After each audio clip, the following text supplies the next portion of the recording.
The first time I realized my husband might be planning to destroy me, I was sitting in the passenger seat of a car I didn't own, staring at a road I didn't recognize, while a man I barely knew told me not to go home. The hum of the engine was the only sound in the car, a steady, low drone that usually lulled me into a sense of security. But not tonight. Tonight, the silence was heavy, suffocating. "Your husband has been watching you," the driver said, his voice calm, almost gentle, cutting through the quiet like a scalpel. "Same car, same time every night." I remember gripping my purse so tightly my knuckles turned white. The leather dug into my palms, a grounding sensation in a reality that was rapidly tilting sideways. After 40 years of marriage, I thought I knew what betrayal looked like. I thought it was lipstick on a collar, a forgotten anniversary, a cold bed. I was wrong. I was so terribly wrong. But that night, the night he missed my exit, was still days away. And if I'm going to tell you how everything unraveled, if I'm going to explain how a woman in her 60s found herself hiding in a motel room afraid of the man she slept next to for 4 decades, I have to start with the life we built before it all fell apart. If you've ever looked at the person sleeping next to you and wondered if you really know them, or if you've ever felt the crushing weight of being underestimated by the very people who should be lifting you up, then this story is for you.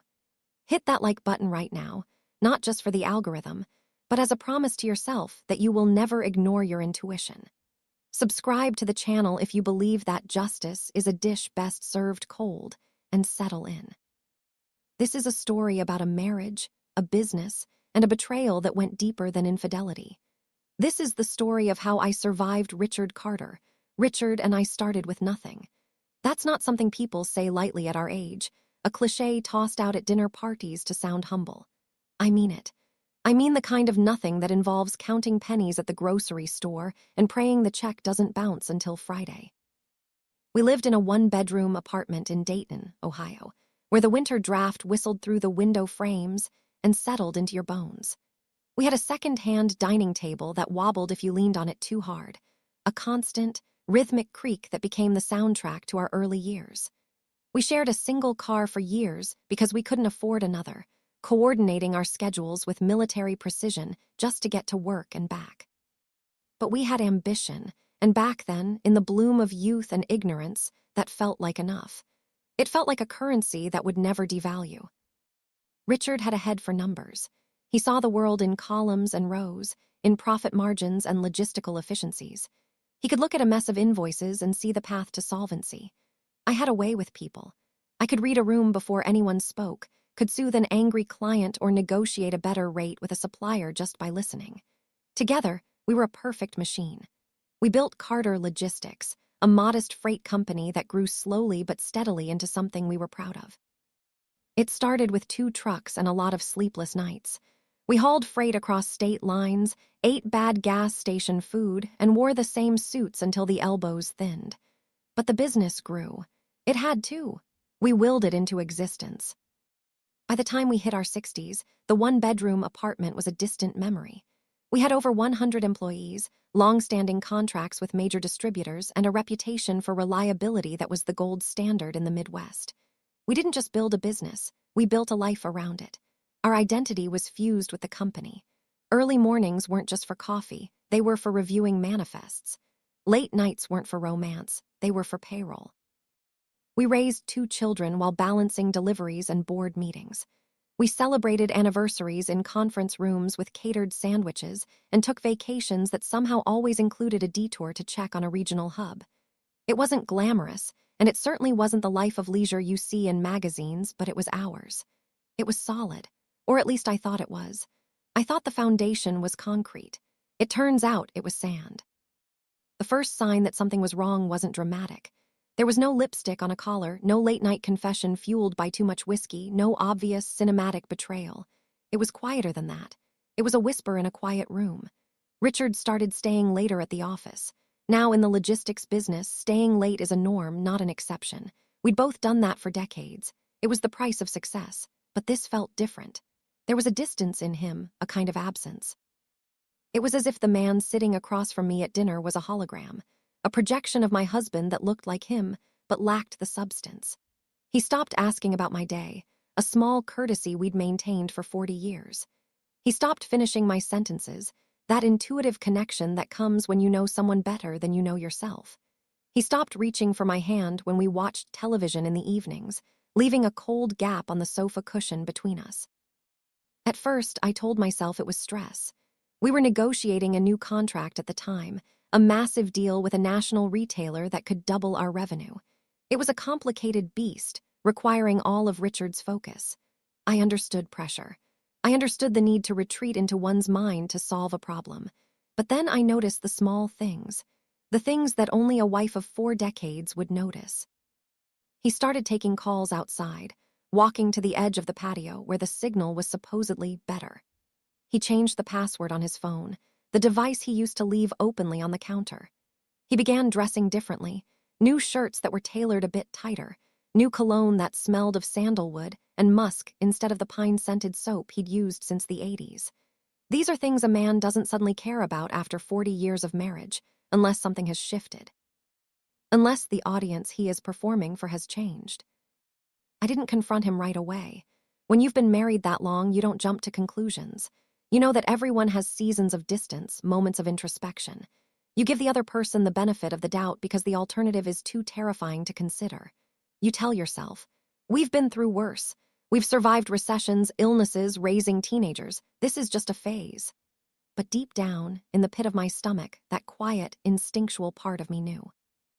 It knew that the atmosphere had changed, that the air pressure in our home had dropped. I found out on a Tuesday afternoon. I wasn't snooping. I want to be clear about that.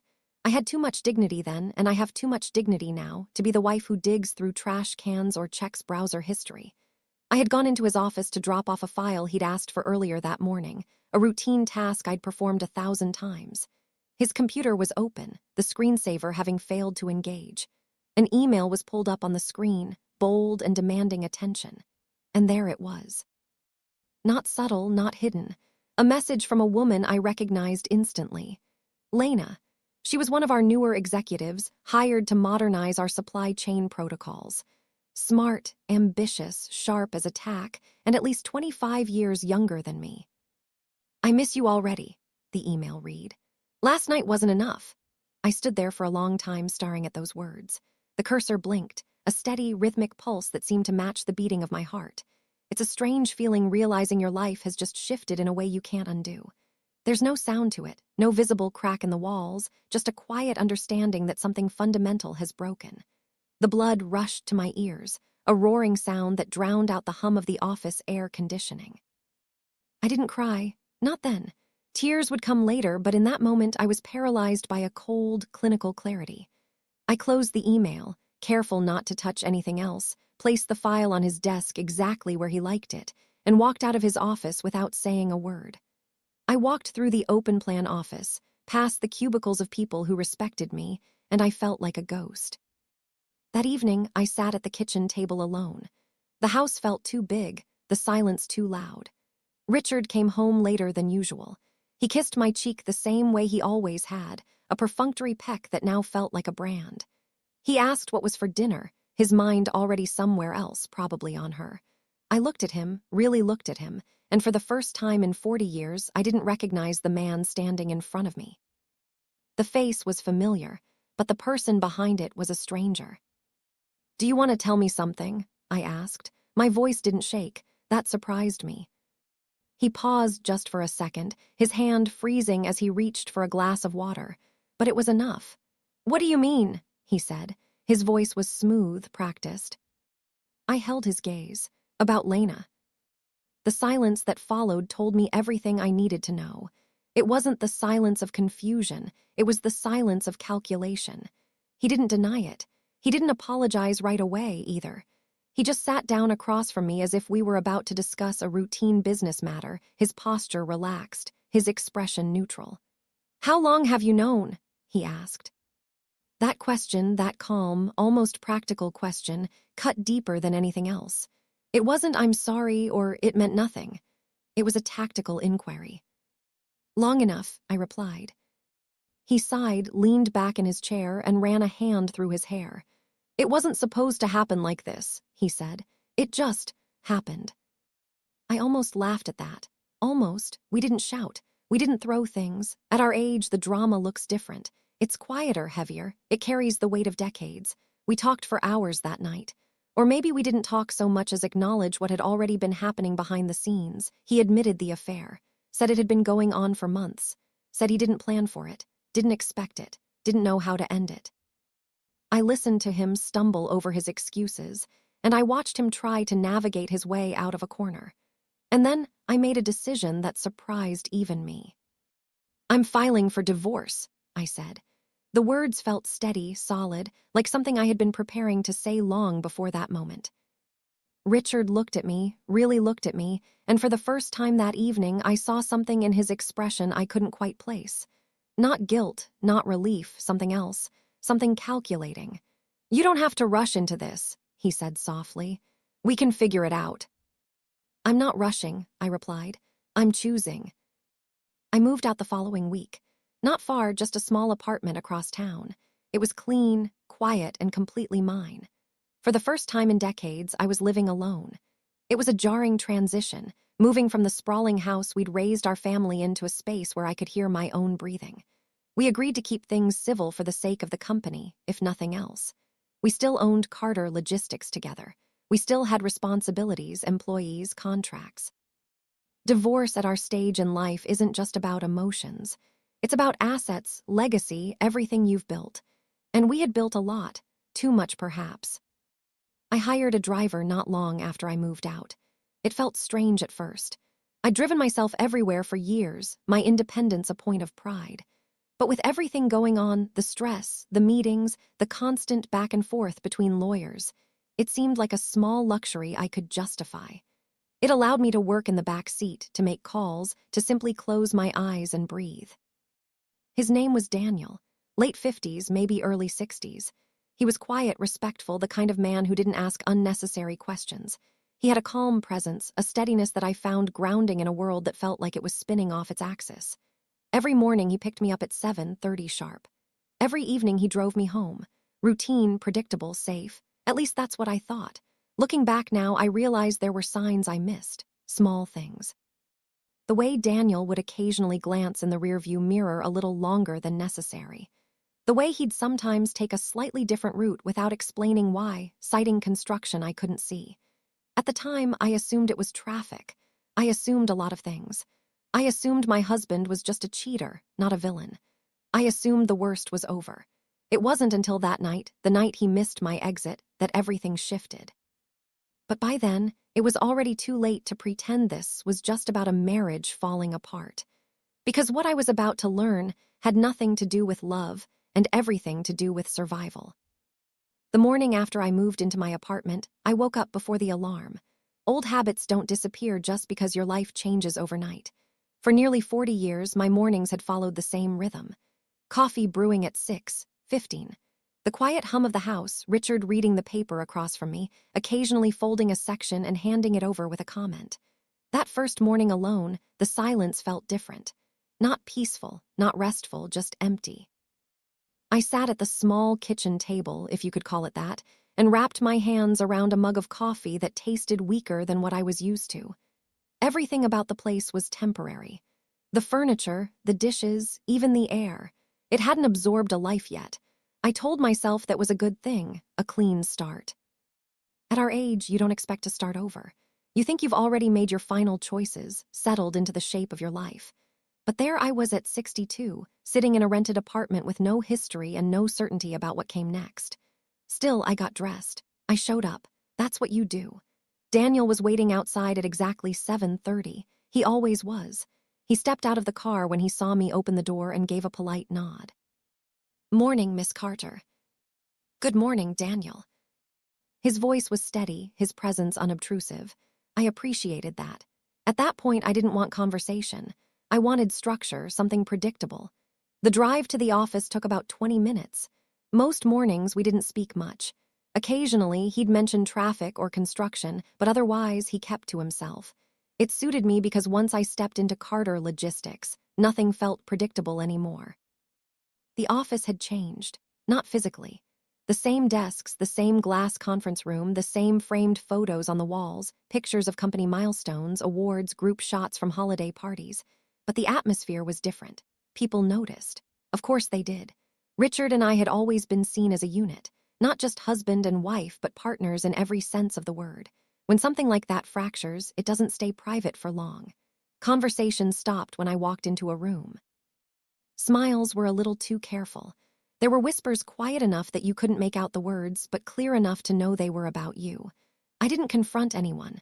At our age, dignity matters more than appearances. I carried myself the same way I always had, head up, shoulders back, focused on the work. If anyone expected me to fall apart publicly, they were going to be disappointed. Richard and I kept things professional. That was the agreement. We met when necessary, discussed business matters, signed documents. No personal conversations, no lingering looks. It was almost efficient. But there were moments, brief, unguarded moments, when I caught something in his expression. A flicker of something I couldn't quite define. Again, not guilt, not exactly. More like calculation. At the time, I told myself I was imagining it, that I was reading too much into things because of everything that had happened. Looking back, I realized I wasn't imagining anything. Lena was still there, of course. She didn't avoid me, I'll give her that. In fact, she went out of her way to be polite, professional, almost overly so. "Good morning, Evelyn," she'd say with a small, controlled smile. I'd nod in return. We never spoke about it, not directly. There are lines that once crossed don't need to be acknowledged out loud. But I noticed things. The way she'd glance at Richard during meetings. The way he'd subtly defer to her on certain decisions. The dynamic had shifted, and everyone in the room could feel it, even if no one said a word. Days turned into weeks. The routine settled in. Morning ride with Daniel, work, evening ride home. I told myself I was adjusting, that this was what healing looked like, quiet, steady, uneventful. But beneath that routine, something else was building. A tension I couldn't quite name. First time I noticed it, I dismissed it immediately. We were driving home just after sunset. The sky had that soft, fatting light that makes everything look a little gentler than it is. I glanced out the window and saw a dark sedan a few cars behind us. Nothing unusual. Traffic was moderate. Cars shifted lanes, slowed down, sped up. I didn't think about it again. The second time it felt familiar. Same route, same time of day. The same dark sedan. Again, I told myself it was nothing. Cities have patterns. People drive similar routes at similar times. It didn't mean anything. The third time, I almost mentioned it. I caught sight of the car in the side mirror 2 cars back, keeping a steady distance. I shifted slightly in my seat, leaned forward just enough to see the reflection more clearly. Daniel's eyes flicked to the rearview mirror for a brief moment, then back to the road. I sat back. "Everything okay?" he asked, his tone neutral. "Yes," I said, "just tired." He nodded. Neither of us said anything else. That night I lay awake longer than usual. Not because of fear, not yet, more because of awareness. When you've lived as long as I have, you learn to trust certain instincts. Not the loud, panicked ones, but the quiet ones that settle in your chest and don't go away. Something felt off. I just didn't know what. Over the next few days, I paid closer attention. The car wasn't always there, but when it was, it followed at a distance that felt deliberate. Not too close, not too far, just enough to stay unnoticed unless you were looking for it. I considered mentioning it to Richard. The thought came to me one afternoon while I was reviewing financial reports in my office. It would have been the practical thing to do. If there was a security concern, it affected both of us, especially given the nature of our business. But something stopped me. Maybe it was pride. Maybe it was the memory of that email. Or maybe it was that quiet instinct again telling me not to trust the situation as it appeared. I let the thought go. Daniel, on the other hand, was noticing more than he let on. I could tell there were subtle changes in the way he drove, slight detours, longer glances in the mirrors. Once or twice he took a different route entirely without explaining why. I didn't question it. Not yet. At that point, I still believed there was a reasonable explanation for everything. It's strange the things we choose to ignore. Not because we don't see them, but because acknowledging them would force us to confront something we're not ready to face. For me, it was easier to believe this was all coincidence, that the tension I felt was just the aftermath of a broken marriage, that the world was still at its core predictable. Safe. I was wrong, and Daniel knew it before I did. The night everything changed started like any other. A long day at the office. A quiet ride home. The familiar route I had come to rely on. I leaned back in the seat, closed my eyes for a moment, and let the motion of the car carry me. Then I felt it. Not a sharp turn, not a sudden stop, just a subtle shift in direction enough to make me open my eyes. I looked out the window. The street signs were wrong. The buildings unfamiliar. I sat up straighter. "Daniel," I said, keeping my voice calm, "you missed my exit." He didn't respond right away. His hands stayed steady on the wheel. The car continued forward, and in that quiet space between my question and his answer, I felt something settle into place. Not fear, not yet. Something colder, something certain. Because in that moment, I knew this wasn't a mistake. "Daniel," I said again, a little firmer this time, "you pass my street." The car kept moving. Street lights slid across the windshield in slow, steady intervals. The hum of the engine felt louder than usual, or maybe it was just the silence stretching between us. "I know," he said finally. 2 words, calm, certain, not apologetic. I felt something shift in my chest. At my age, you learn the difference between a mistake and a decision. And this, whatever this was, had been a decision. "Then why are we still driving?" I asked. Daniel checked the rearview mirror, then looked back at the road. "Because if I stop now," he said quietly, "you'll go inside." I frowned. "Of course I will, that's my home." He shook his head almost to himself. "No," he said, "it isn't. There are moments in life when everything seems to tilt slightly out of place. Not enough to knock you over, just enough that you realize the ground isn't as steady as you thought. That was one of those moments." "What are you talking about?" I asked. He didn't answer right away. Instead, he slowed the car slightly and made a right turn onto a quieter street. Fewer cars, dimmer lights. I felt my hands tighten in my lap. "Daniel," I said, my voice lower now, "I need you to explain what's going on." He nodded as if he had been expecting that. "I will," he said, "but you need to stay calm." I almost laughed at that. "Stay calm," I repeated. "You're driving me somewhere I didn't ask to go, and you want me to stay calm." He glanced at me in the mirror. "Yes," he said, "because panic won't help you right now."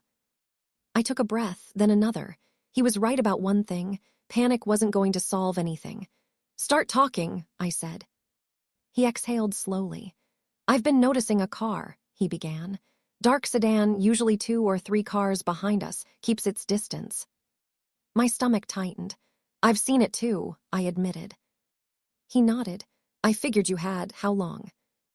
"A little over a week," I said. "At first, I thought it was coincidence. Same commute, same time of day, it happens." "And now," I pressed. "Now I'm sure it's not." The car continued down the quiet street. We passed a closed diner, a gas station with flickering lights, a row of small houses with porches lit by yellow bulbs. Normal places, normal life. And yet everything felt slightly off. "What makes you so sure?" I asked. Daniel adjusted his grip on the wheel. "Patterns," he said. "People think they're harder to spot than they are." I waited. "That car doesn't just follow," he continued. "It adjusts. If I change lanes, it changes lanes. If I slow down, it slows down. If I take a different route, it finds its way back." I felt a chill run through me. "That could still be coincidence," I said, though the words sounded weaker than I intended. He shook his head. "Not with that kind of consistency," he replied. I stared out the window, but I wasn't really seeing anything anymore. My mind was racing, trying to make sense of what he was saying. "Why didn't you tell me sooner?" I asked. "I needed to be sure," he said. "If I was wrong, I didn't want to worry you, and if I was right." "And if you were right?" I asked. He hesitated. Then I needed to understand who was behind it. The question hung in the air between us. "Do you know?" I asked quietly. Daniel didn't answer immediately. Instead, he checked the mirror again.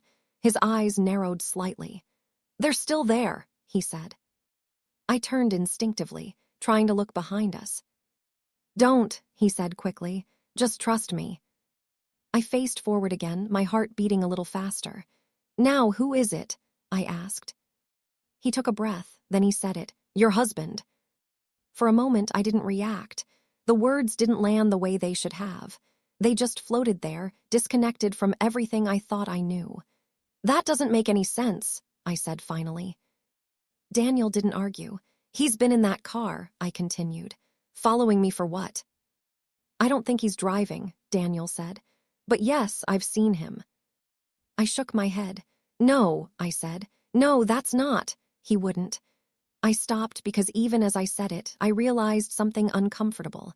I didn't actually know what he would or wouldn't do anymore. "Why would he do that?" I asked, more to myself than to Daniel. Daniel's voice stayed steady. "That's what we need to figure out," he said. We drove in silence for a moment. I could feel my thoughts shifting, rearranging themselves around this new information. The affair, the divorce, the company, all of it suddenly felt connected in a way I hadn't considered before. "Take me home," I said suddenly. Daniel didn't move. "Take me home," I repeated more firmly. "No," he said. The word landed hard. I turned toward him. "Excuse me." "You can't go home tonight," he said. His voice was low, final. My voice sharpened. "That is not your decision to make." He met my eyes in the mirror. "No," he agreed. "It's yours, but if you go back there tonight, you're putting yourself at risk." I felt a flicker of anger. "Risk," I said, "from my own husband." "Yes," Daniel said simply. The anger faded as quickly as it had come because beneath it something else was growing, something colder. "What kind of risk?" I asked. Daniel hesitated. "More than just watching," he said. The car slowed as we approached an intersection, a red light. We came to a stop. For a moment, everything was still. Then Daniel spoke again, his voice lower now. "I didn't miss your exit by accident," he said. "I did it because I saw the car again closer this time." I swallowed, and I didn't like how close they were getting. The light turned green. We moved forward. I stared straight ahead, my thoughts racing faster than I could keep up with. "Where are we going?" I asked. "Somewhere safe," he said. I let out a slow breath. "Daniel," I said, "I need to understand something." He nodded. "If my husband is behind this," I continued, "why would he follow me? We're getting divorced. He's with someone else. What does he gain from watching me?" Daniel was quiet for a moment. Then he said something that made my stomach drop. "Maybe it's not about watching," he said. I turned to him. "What do you mean?" He didn't look at me this time. He kept his eyes on the road. "Maybe it's about timing," he said. The word hung there, heavy, unfinished. I felt it then, not panic, not yet, but something close. "Timing for what?" I asked. Daniel's hands tightened slightly on the wheel. He didn't answer right away. When he finally spoke, his voice was almost a whisper. "That's what I'm going to show you tomorrow." The car drove on into the night. And for the first time since all of this began, I realized something I couldn't ignore anymore. This wasn't just about a marriage ending. It was about something far more dangerous, and I was already in the middle of it. Daniel drove for another 20 minutes before he finally pulled into the parking lot of a modest roadside motel just off the interstate. It wasn't the kind of place anyone would choose for comfort. One-story building, faded blue doors, a blinking vacancy sign missing 2 letters. The kind of place people passed without noticing, which I suppose was exactly the point. He parked near the far end of the lot and turned off the engine. For a moment, neither of us moved. I looked out through the windshield, at the dimly lit office, and the empty soda machine beside it. "You expect me to stay here?" I asked. "Just for tonight," he said. I turned toward him. "With all due respect, Daniel, you're asking me to trust you over a man I was married to for 40 years. He accepted that without flinching. "I know," he said, "and if I had a better way to do this, I would." That answer did more for me than any dramatic reassurance could have. He wasn't trying to charm me. He wasn't pretending this made sense. He was simply telling the truth as he saw it. At my age, you learn to recognize the difference. He handed me a room key. "I rented this an hour ago," he said. "Cash, no paperwork in your name." The detail made me pause. "You planned this." "I prepared for the possibility," he said. The words settled heavily between us. Not because they frightened me, but because they confirmed something I had been resisting since he passed my exit. This was real, and it had been real for longer than I knew. The room smelled faintly of bleach and old air conditioning. There was a floral bedspread, a small television bolted to the dresser, and a lamp with a crooked shade. Nothing about it was pleasant, but it was clean enough, and for that night, clean was all I needed. Daniel stood just inside the door while I set my purse down. "There's food in the bag," he said, nodding toward the desk. "Sandwich, fruit, bottled water." I looked over. He had thought of everything in the quiet, practical way that older people often do when they've seen enough of life to know comfort matters most in small forms. "Thank you," I said. He inclined his head. "I'll be in the room next door." I hesitated. "Why are you doing this?" He didn't answer right away. Then he said, "Because I've seen what happens when people ignore the signs." He left before I could ask more. I didn't sleep much. I sat on the edge of the bed with the television on low, not really watching it. Around midnight, I called my apartment from my cell phone, then hung up before voicemail picked up. I'm not sure why I did that. Maybe I wanted to hear the silence.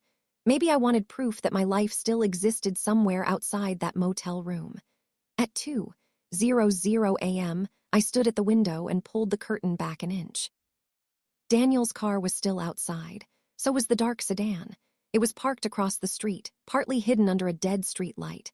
My mouth went dry. He had been right. I let the curtain fall and sat down hard in the chair by the desk. For a long time, I simply stared at the carpet. There are certain moments when denial doesn't break all at once. It thins quietly until there's nothing left to hold on to. By dawn, I knew I was done pretending. Daniel knocked on my door at 7:15. He carried 2 coffees in a cardboard tray and a manila envelope tucked beneath his arm. "I thought you might be awake," he said. "I never really went to sleep." "That makes 2 of us." I stepped aside to let him in. We sat at the small table by the window. Morning light made the room look even plainer than it had at night. He slid 1 coffee toward me, then placed the envelope between us. "What's in that?" I asked. "Enough to explain why I told you not to go home," he said. He opened the envelope and spread several photographs across the table. The first showed Richard outside a restaurant downtown, getting into a black sedan with 2 men I didn't recognize. The second showed the same car parked half a block from my apartment building. The third showed Richard standing beside Lena in a parking garage, talking to one of those men again. I looked up slowly. "Who are they?" "I'm still working on names," Daniel said. "But I know one of them has done private collections work, corporate pressure, asset recovery, that kind of thing." I frowned. That sounds like a polite way of saying something ugly. It usually is. I picked up one of the photographs and held it closer. "When did you take these?" "Over the last 6 days." "You followed him." Daniel shook his head. "I had help." That answer stopped me. Help from who? "A retired investigator I know. Former county sheriff's office. We worked together years ago." "You worked in law enforcement." "Not exactly," he said. "Corporate security, mostly transportation, fraud prevention, internal theft. Boring work most of the time." "Most of the time," I repeated. He gave the smallest hint of a smile. "Most." He reached into the envelope again and pulled out a stapled set of printed documents. "Take a look at page 3. I turned to it. Numbers, transfers, account summaries. At first glance, I didn't understand what I was looking at. Then I saw the company names. Shell LLCs, temporary holding firms, short-term transfers out of one operating account and into another. I felt a tightening in my chest. These are Carter Logistics accounts. "Yes." "No," I said, flipping pages faster now. "No, these are not approved distributions. I would have signed off on anything this size." "You didn't," Daniel said. I found the authorization line. My name was on it, or at least something meant to look like my name. I stared at the forged signature for a long second, then another. "He's moving money," I said quietly. "Yes, and making it look like you authorized it." I set the papers down very carefully. A younger woman might have cried. A younger woman might have shouted or thrown the folder across the room. At 62, shock doesn't always look dramatic. Sometimes it looks like stillness. Sometimes it looks like sitting in a motel chair, one hand wrapped around a cooling cup of coffee, while the life you built with someone is translated into paper evidence of betrayal. What is he trying to do? I asked. Daniel leaned back slightly. In my opinion, he's repositioning assets before the divorce is finalized. If those funds disappear and the records point to you, he has leverage. Maybe more than leverage. I looked at him. Criminal liability. He nodded once. And if I challenge the financials, I said. He says I handled them, that I was unstable after the separation, that I panicked and moved money. Something like that. I closed my eyes for a moment.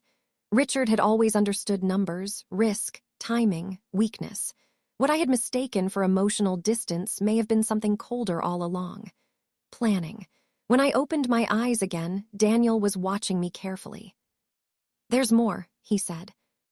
I laughed once without humor. Of course there is. He slid one final photograph toward me. It was taken from a distance, grainy, but clear enough.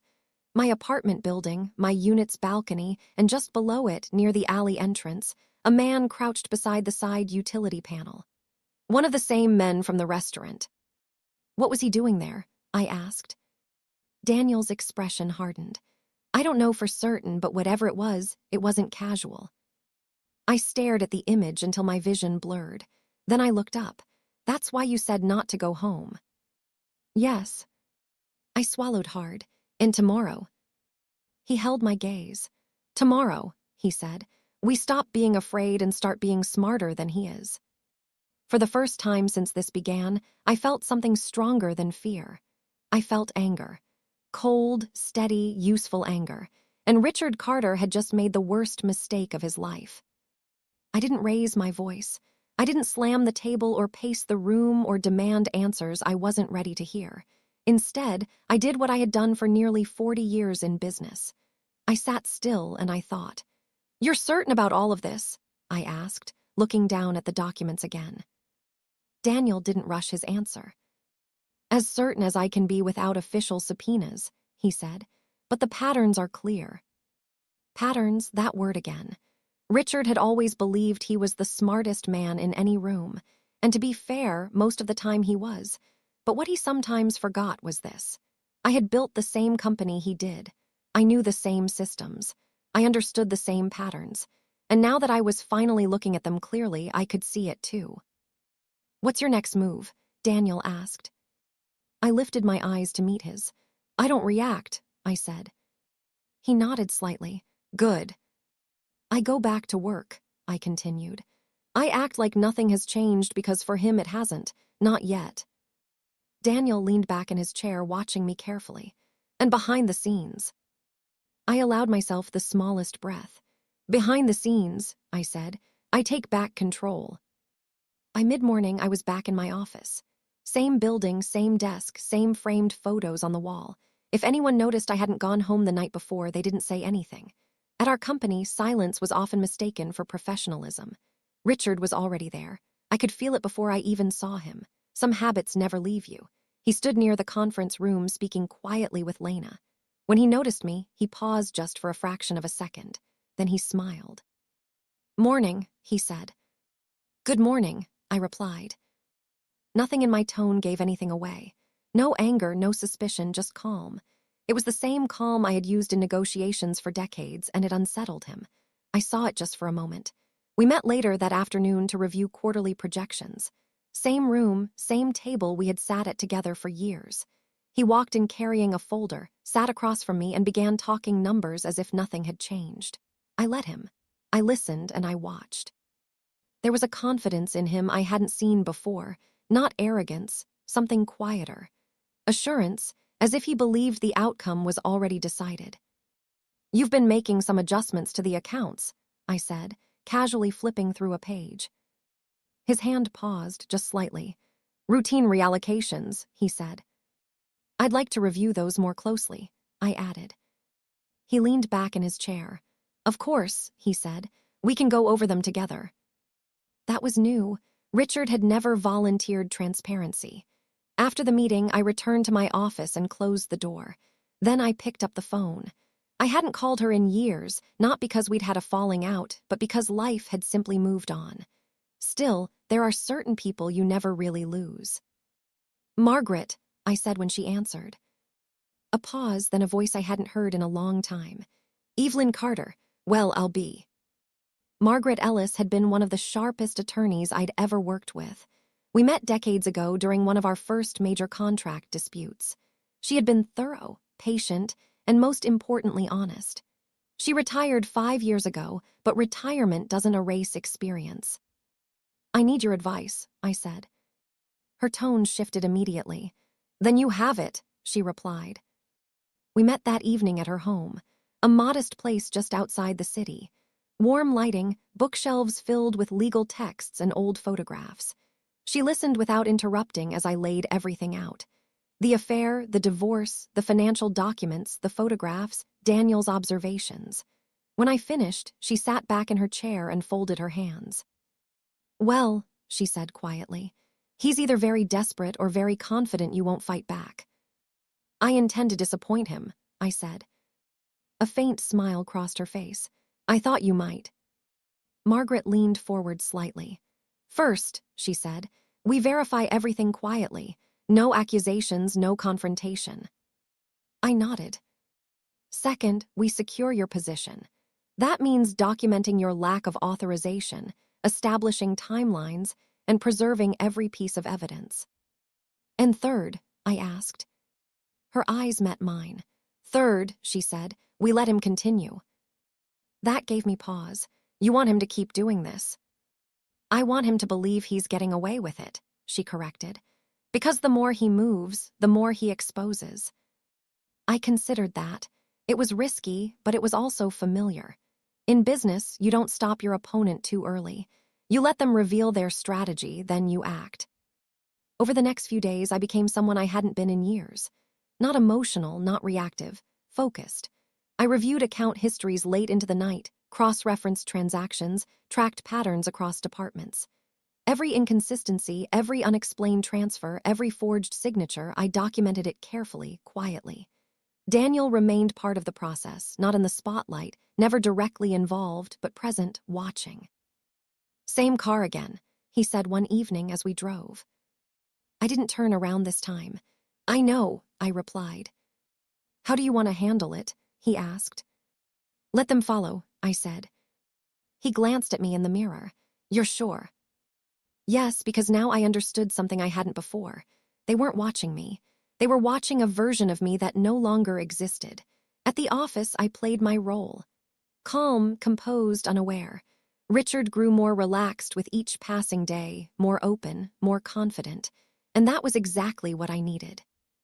One afternoon, as I was reviewing a set of internal reports, Lena stepped into my office. "Do you have a moment?" she asked. I looked up. "Of course."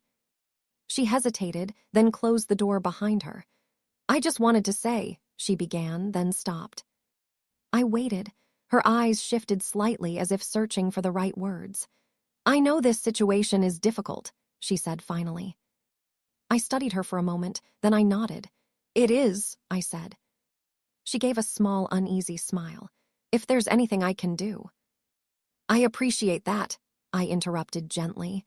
And I meant it because in that moment, I realized something important. Lena wasn't the enemy. She was part of the situation, but not the architect of it. That night back in the car, Daniel spoke again. "They're getting closer," he said. I looked straight ahead. "Good," I replied, because now everything was in place, the evidence, the timing, the truth.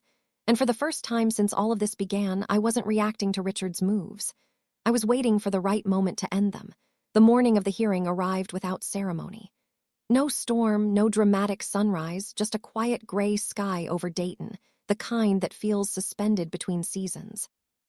I stood at the window of my apartment with a cup of coffee in my hands and watched the parking lot below. Ordinary cars, ordinary people. It struck me how life keeps moving even when yours feels like it's balancing on something fragile. "Ready?" Daniel asked from the doorway. He had been waiting as he always did, steady, patient, never rushing me. "Yes," I said, and for the first time in weeks I meant it. The courthouse was familiar, not because I had spent much time there, but because it looked like every courthouse built in the Midwest. Solid, practical, a place meant for decisions that carry weight. Margaret was already inside, seated at a wooden table with a neat stack of folders in front of her. She looked up as I approached. "You look composed," she said. "I feel composed," I replied. She gave a small nod. "Good, that will matter more than anything we say." Richard arrived a few minutes later. He looked normal. That was the unsettling part. Gray suit, polished shoes, the same man who had sat across from me at our kitchen table for decades. But when his eyes met mine, something flickered there. Not confidence, not this time. Recognition. He knew something had shifted. We took our seats. The room was quiet, save for the low shuffle of papers and the occasional cough from someone waiting their turn. The judge entered. Formalities followed. And then it began. Margaret didn't rush. She never did. She started with the basics: timeline, ownership structure, the shared nature of Carter logistics. She established the foundation clearly, calmly, without accusation.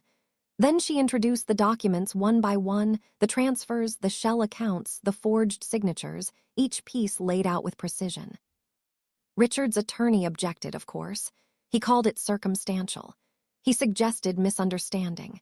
He implied that given the emotional strain of the divorce, I might have acted without full clarity. Margaret listened. Then she stood, and she spoke in the same calm tone she had used in her living room days earlier.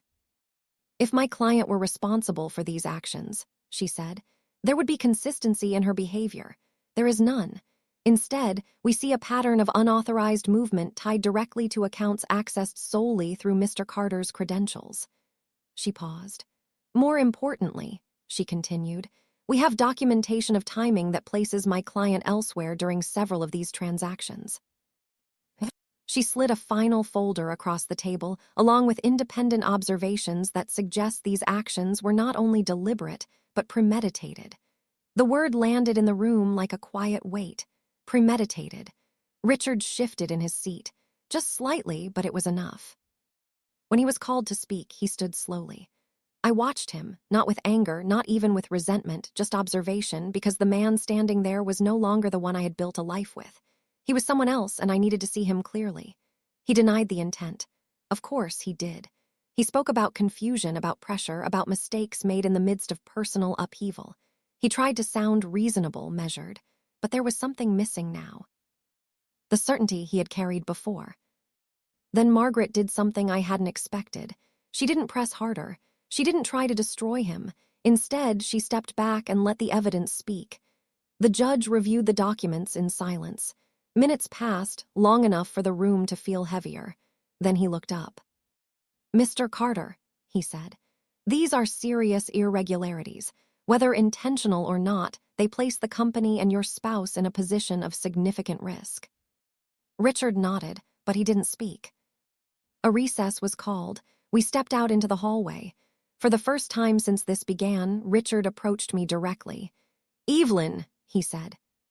I turned. There was no one else around us, just the quiet echo of footsteps from down the corridor. "You didn't have to do this," he said. I held his gaze. "I didn't start this," I replied. He looked away briefly, then back again. "This could ruin everything," he said. "Everything was already being ruined," I said calmly. "I just chose not to be the one blamed for it." He exhaled slowly. For a moment, I saw something familiar in him. Not the man I had loved, but the man who had once respected me. "You've changed," he said. I shook my head. "No," I replied. "I just stopped ignoring what was in front of me." We stood there in silence. Then I said something I hadn't planned to say. "I could push this further," I told him. "You know that." He nodded. "Yes," he said quietly, "I do." I took a breath. "At our age," I continued, "this isn't about winning." He looked at me confused. "It's about ending things without destroying what's left of who we are," I said. That was the moment everything shifted. Not in the courtroom, not in the documents, but there in that quiet hallway. We reached an agreement before we went back inside. Not perfect, not painless, but fair. The assets would be divided properly. The company would be restructured. No criminal charges pursued on either side. A clean break. When we returned to the courtroom, the tone had changed. Less adversarial, more resolved. The judge reviewed the agreement, asked a few final questions, and approved it. Just like that, 40 years of shared life, reduced to signatures and terms. Outside, the air felt different, lighter somehow. Margaret gave my arm a gentle squeeze. "You handled that well," she said. "I had a good teacher," I replied. She smiled. Then she left me standing there with Daniel. "Well," he asked. "It's done," I said. He nodded, and for the first time since this all began, neither of us looked over our shoulders. Richard walked out a few minutes later. He paused when he saw me, then he stepped closer. "I never meant for it to go that far," he said. I believed him. That was the complicated part. "Intent doesn't always stop consequences," I replied. He nodded. "I know." We stood there for a moment, not as husband and wife, not even as business partners, just two people who had once shared everything and now didn't. "Take care of yourself, Evelyn," he said. "You too, Richard." And then he walked away. In the weeks that followed, my life became quieter than it had been in decades. Not empty. Not lonely in the way I had feared, just quieter. The kind of quiet that doesn't press on you but settles around you gently, like a room finally cleared of noise you didn't realize you'd been carrying. I didn't return to the company in the same way. That was part of the agreement. Carter Logistics would continue, but under new structure, new leadership. My role shifted to an advisory position, limited involvement, no daily oversight. Some people assumed that meant I had lost something, but the truth was I had let something go, and there's a difference. The first time I drove past the office without going in, I expected to feel something heavier. Regret, bitterness, maybe even anger. Instead, I felt distance. Not from the building, but from the version of myself who had tied her entire identity to it. We had built something meaningful, Richard and I, that would always be true. But it didn't have to define the rest of my life. Not anymore. I started doing something I hadn't made time for in years. I sat still, not with paperwork, not with reports, just with myself. Mornings became slower. Coffee tasted better when it wasn't rushed. I began walking in the evenings, noticing small things I had overlooked for decades. Neighbors watering their lawns, children riding bikes, the sound of wind moving through trees. Simple things, ordinary things, and somehow they felt new. Daniel drove me less often after that.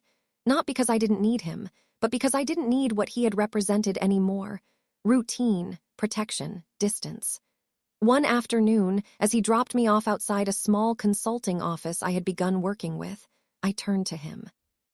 "You didn't have to stay involved this long," I said. He shrugged slightly.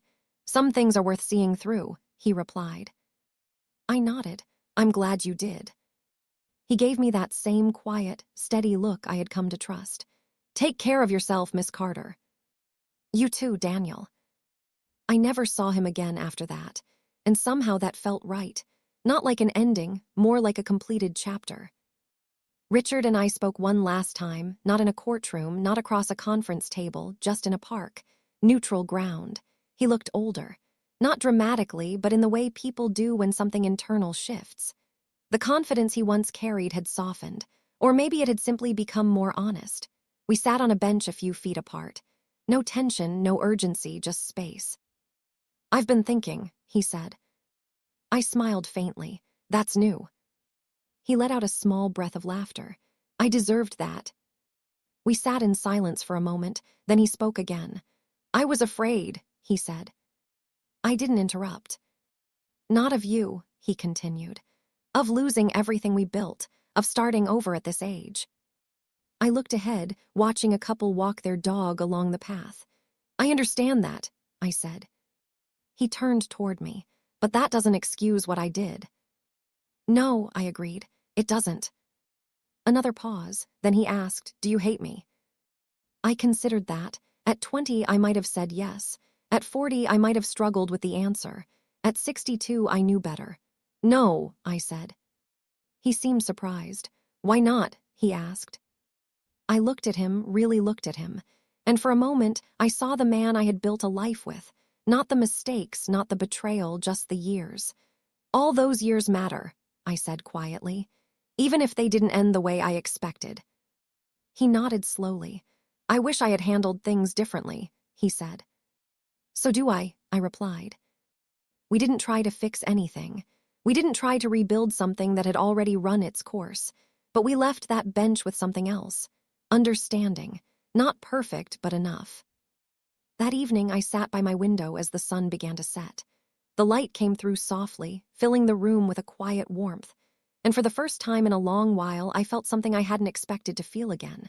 Peace. I thought back to that night in the car. The missed exit. The moment everything shifted. At the time, it had felt like something was being taken from me. But now I understood. Sometimes the exit you miss is the one that saves you. If you've stayed with me this far, maybe you've lived long enough to know what I've learned. Life doesn't always fall apart in loud, dramatic ways. Sometimes it unravels quietly. And sometimes what feels like betrayal becomes clarity. If there's one thing I would say to you, it's this. Pay attention to the quiet signs. Trust the part of you that notices when something feels off.